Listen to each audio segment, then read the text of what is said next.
Welcome back to HQ Spotlight. Let's now take a look at the teams in college basketball that are on the bubble, according to our Jerry Palm. Georgia sitting there at the top. They are 19-11. You got Boise State at 22-8. North Carolina 20-11. Ohio State, Texas, and VCU, and also Xavier is on that. They are 19-10. And with that, we welcome in our poppers of the day. We got Mackenzie Brooks, Sportsline analyst, and Chip Patterson as well. We're going to be talking about some of these bubble teams, and you will literally burst their bubble if you think that their bubble will burst. Yes. Let's start here with North Carolina. They're one of Jerry Palm's first four out. They're 20-11 on the season, just 1-10 in quad one. Kenz, we'll start with you. How do you feel about the Tar Heels? I don't feel that great about them. And you know what? Everyone was down on for a while. My own Georgia Bulldogs. People were like, you know what? They started out hot, then they weren't hot, and now they're back. The SEC's back. We are not popping Georgia's bubble here today because they beat Florida at home. They've beaten Texas. They have beaten quality teams, and all they have to do is beat Vandy, and they are a lock. Beat South Carolina last night. SEC so back in the form of basketball. You know who's not back? Wow. Good old ACC and my friend Chip Patterson over here with North Carolina. 1-10 in quad one. Take that. 1-10? That's like you have to be a top 50 team on a neutral court, which is basically what the entire tournament's going to be. And you're 1-10 against teams that can do that. Don't love that. They have to either beat Duke, which we give them a 24% chance to do, or they have to go in and win 2 ACC tournament rounds, likely. Oh yeah, that probably involves beating Duke again. Not looking good for them over there. Chip? I need to just flash you back. The year's 2022. The team's looking dead at Wake Forest, and Hubert Davis presses some buttons. And then all of a sudden you see them, they're filling up the scoreboard. They're ending Coach K's career. They're playing for the national championship. I think we've got the midseason tweak, the classic Hubert Davis tweak. I think they're playing Duke twice in the next 2 weeks. I think they get one of them. I think the Tar Heels are in the field. All right, Chip, I'm going to stick with you here, talking about the Sooners. They are one of Jerry Palm's last four in. Quality wins that they've had: Arizona, Michigan, Louisville, Mississippi. One of their bad losses was LSU. Am I going to pop this one? I want to know what Chip feels. Oh, yeah, Chip, what do you think? I want to pop one of them. Katie, pop that. Love it. This Oklahoma team has to do something. You can't just skate by on your non-conference strength of schedule. You can't just skate by on the fact that you're in the SEC. This is the 14 seed in the SEC tournament. The 14 seed in a conference tournament is not an NCAA tournament team. Now, I understand that what they did in the non-con was impressive. Very hot start to the season. That's why they are where they are when it comes to the committee. But to get over, to have your bubble not burst, you got to win some games of consequence here in March. And that is where I've seen this Sooners team be so leaky on the defensive side. I simply do not trust them. Even after the close loss to Kentucky, the close loss to Ole Miss, I think with Missouri and Texas on deck, there's just not an opportunity for the 14 seed in the Oklahoma Sooners to be able to win that last quality game they need to push themselves into the field.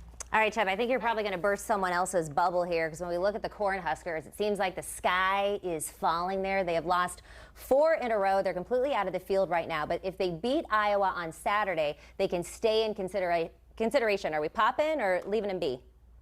Pop that bubble. I mean, you mentioned it right there. Teams going the wrong way. And this is the thing that really hurts, Katie. They lost in double overtime at Ohio State. That road win, that win that could have been like just what they needed to get to the right side. Playing Iowa at home is not going to do anything for you. And then that's when I've got to look ahead. And I've got to see that even if they win one game in the Big Ten tournament, based on their seeding right now, then they would have to go beat someone like a Maryland, UCLA, Illinois, or Oregon. And I just do not trust this Nebraska team to be able to go and win 2 games in the Big Ten tournament based on that. Look, you lost close games to Maryland. You lost a close game to Michigan. You lost a close game to St. Mary's. Well, this ain't a beauty contest. Close losses don't get you across the finish line. Now, I think Nebraska's bubble gets burst. All right, so that is back-to-back bubble bursts from Chip. Kenz, we're going to go to you and talk about the Hoosiers. They're the big story in college football this year, even though they're primarily... I was like their biggest villain. Oh, yeah, even though primarily a basketball team. They're in solid position right now, but they do need something against Oregon and or Ohio to feel really good about about themselves. How do you feel about them? Yeah, not great. Not great at all. Not big on this team. Not big on the 3-11 in Quad 1. Not really big on the fact that the best win they've had was in January against Purdue. Like, I need more here, and I do not think they're going to beat Ohio State here. I give them a 45% chance to beat them. I think that's a crucial part of this. I think people are optimistic that they can make a good run in the conference tournament here. So you see, odds makers are pretty optimistic on them. But this Ohio State game, I mean, it's going to be a bubble game, right? Yeah. So actually, my best advice, because I have to bring betting into every single statement that I make, take both the plus monies of these teams to make the tournament. One of them will. They're going head-to-head competing for bubble spots. So I think that's where you play this Indiana team. Okay. Ken, that was really big of you to own up to the anti-Indiana bias, which is clearly transferred over. But I need to introduce one more principle here, the wouldn't it be hilarious principle. Because Indiana head coach Mike Woodson announced that he would resign in the middle of the season. What would be funnier than the coach who already said he's quitting at the end of the year having to continue to work week after week into the NCAA tournament, into the Sweet 16? The wouldn't it be hilarious of the universe says the Hoosiers getting in? Boy, that would be an entertaining narrative we would all enjoy. All right, so far no one has survived except for Georgia. We weren't even actually going to talk about Georgia in this one. Chip, let's now talk about Xavier. They were a bit all over the place this season, but they have since seemingly figured things out. They've won 5 in a row, including that blowout win over Creighton. Are we bursting their bubble, or do they stay alive? See, I'm glad you mentioned that, Katie, because I don't know if they got better or if the schedule just got easier. Because when we look at Xavier, and look, the Creighton win was impressive, both by margin, like 22 points, and the fact that Creighton is an NCAA tournament team. Yeah, pop that bubble. Let's go, Mackenzie. This Xavier team could lose at Butler tonight. And that would be a bad loss for the NCAA tournament resume. Our own Jerry Palm says beating Butler does nothing for you. Heck, beating Providence in the regular season finale, that does nothing for you. And when I go and spin it forward and I look into the Big East tournament for a team, again, you've got to win your way into this field. I just don't trust Xavier to be able to get it done. There's just landmines everywhere, games that don't help you, that could only hurt you. So I am out on X. I'm out on the Big East. Like, I'm with you, Chip. I feel like nobody is admitting to the fact that this is a very down year for them. I think we get so attached to the brand names and attached to the UConns and attached to the Villanovas of the world.